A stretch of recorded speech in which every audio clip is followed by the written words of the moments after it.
안녕하세요. 김도경입니다. 오늘도 하늘 양식을 찾아주시고 기도해 주심에 감사를 드립니다.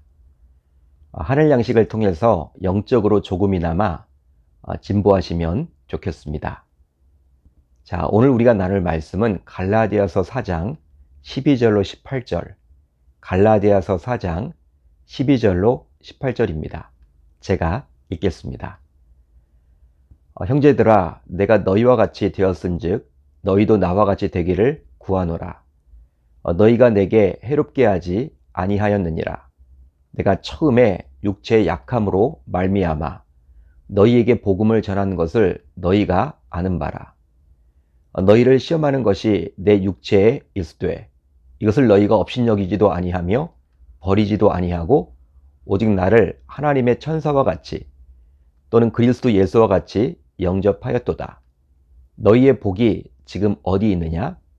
내가 너희에게 증언하노니 너희가 할 수만 있었더라면 너희의 눈이라도 빼어 나에게 주었으리라. 그런즉 내가 너희에게 참된 말을 함으로 원수가 되었느냐? 그들이 너희에게 대하여 열심 내는 것은 좋은 뜻이 아니요 오직 너희를 이간시켜 너희로 그들에게 대하여 열심을 내게 하려 함이라.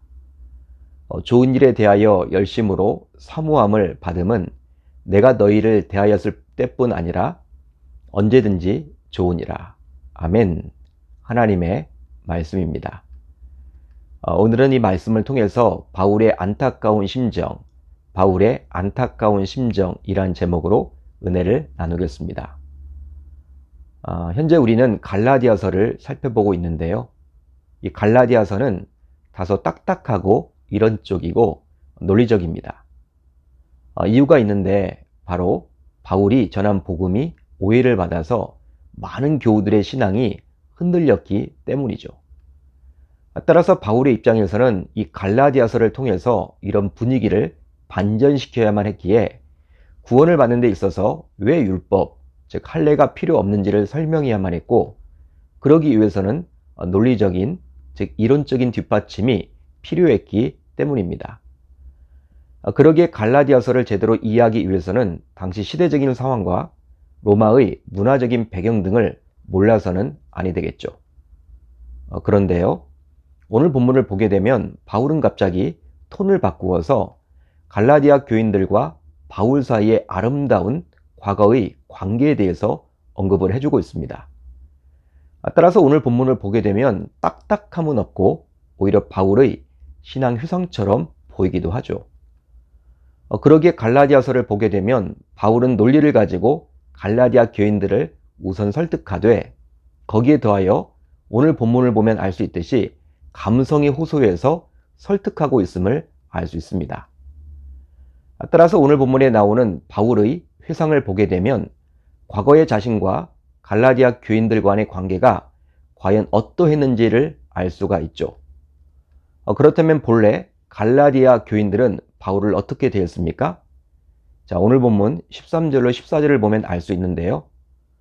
내가 처음에 육체의 약함으로 말미암아 너희에게 복음을 전한 것을 너희가 아는 바라.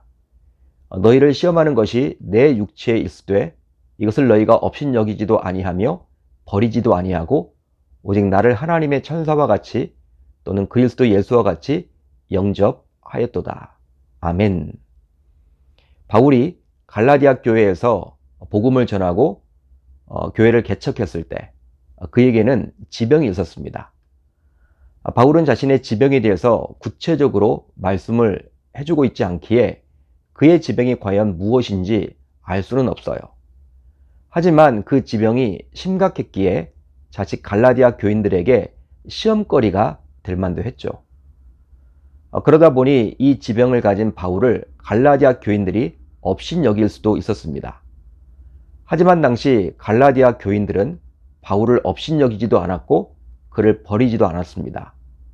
오히려 천사나 예수님처럼 영접했다라고 바울은 밝히고 있죠.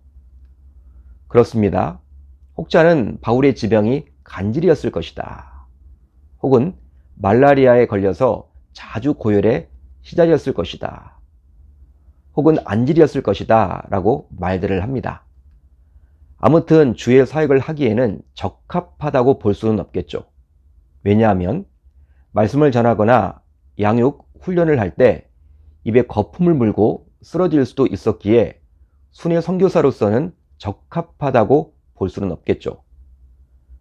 즉 요즘 같으면 담임 목사 청빙도 제대로 받을 수 없는 상태라고 볼 수도 있습니다.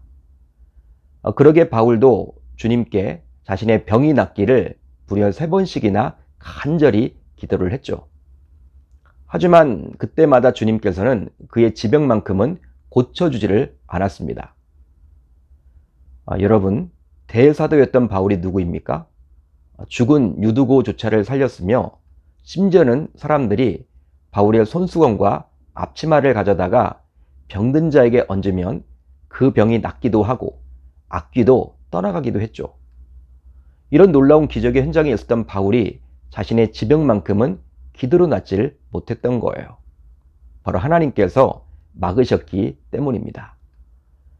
이처럼 연약한 육체를 가지고 있었지만 갈라디아 교인들은 바울의 인간적인 연약함을 전혀 보지 않았습니다. 오로지 그를 통해서 전해지는 하나님의 말씀만을 듣고 은혜를 받았던 것이죠. 그러다 보니 바울을 향해 하나님의 천사 혹은 그리스도 예수처럼 영접하기까지 했습니다. 여러분, 이 얼마나 아름답고 모범적인 동역의 관계란 말입니까? 비록 바울도 인간인지라 연약함이 있었지만 갈라디아 교인들이 그런 바울의 인간적인 모습은 보지 않고 오직 그에게서 선포되는 하나님의 말씀에만 귀를 기울였으니 말이죠. 그러기에 갈라디아 교인들은 정말 복 있는 자라 할 수 있습니다. 그래서일까요? 바울은 다음과 같이 말씀을 하죠.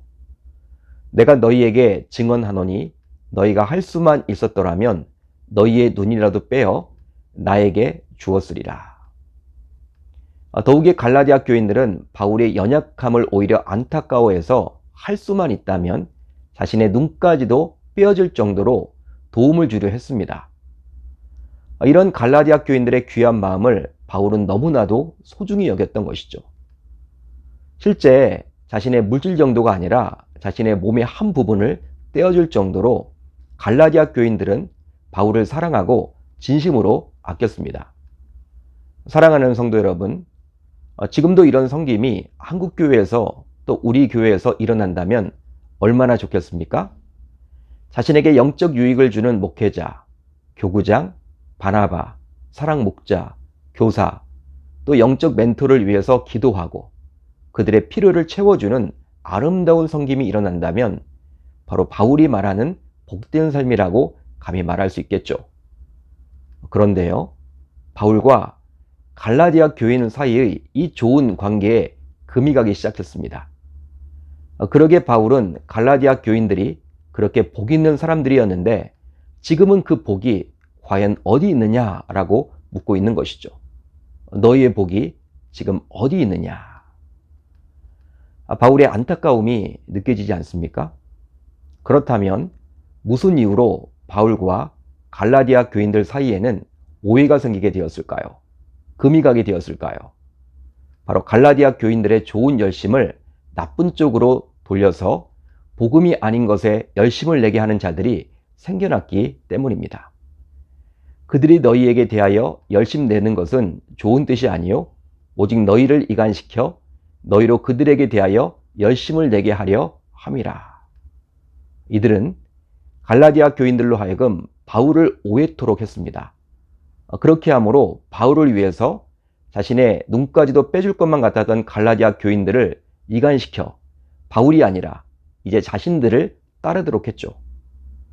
즉 복음인 그리스도를 믿을 때 구원을 얻을 수 있다라는 바울의 가르침이 아니라 복음만으로는 부족하고 거기에 더하여 할례와 같은 율법을 반드시 지켜야만 한다라는, 즉 다른 복음을 전하는 자들을 따르도록 했습니다. 그러면서 그들은 갈라디아 교인들에게 바울의 사도권이 진짜가 아니라고 거듭 강조를 했죠. 바로 바울이 전한 복음을 무력화시키고자 그의 사도권을 걸고 넘어진 것입니다. 결과적으로 바울은 이런 상황이 너무나도 마음이 아픈 나머지 다음과 같이 말씀을 하죠. 그런즉 내가 너희에게 참된 말을 함으로 원수가 되었느냐? 바울은 너무나도 마음이 아팠습니다. 하지만 이 관계를 위해서 자신이 전했던 복음을 부끄러워하며 그 복음을 감추려 하지는 않았죠. 그러기에 끊임없이 지속적으로 복음을 전했습니다. 결국 바울이 전한 복음을 거부했던 갈라디아 교인들은 바울과 원수 사이가 되었던 것이죠. 따라서 우리도 오늘 본문에 나오는 바울의 안타까운 심정을 기억하사 비성경적인 주장을 하는 자들과의 관계, 또 아무리 종교 간의 평화가 중요하지만 복음만이 구원의 길임을 훼손하는 자들과 타협해서는 결코 아니 될 줄로 믿습니다. 비록 안타깝게도 원수가 될지언정 비성경적인 것들을 진리로 둔갑하는 자들과의 관계의 소중함이 성경 말씀보다도 우선이 되어서는 결코 아니 되기 때문이겠죠. 자, 이제 우리 공동체가 함께 나눌 기도 제목인데요. 두 가지입니다. 첫 번째로는 복음을 훼손하는 자들과의 관계 때문에 복음을 훼손하는 분위기를 묵인하지 않게 하소서. 다음으로 하늘 양식을 통해서 한 사람이라도 구원을 받고 영적 성장이 일어나게 하소서. 오늘 하루 하나님의 말씀을 붙잡고 기도하는 가운데 우리 주님의 세밀한 음성을 매 순간마다 느낄 수 있기를 우리 주님의 이름으로 축원합니다.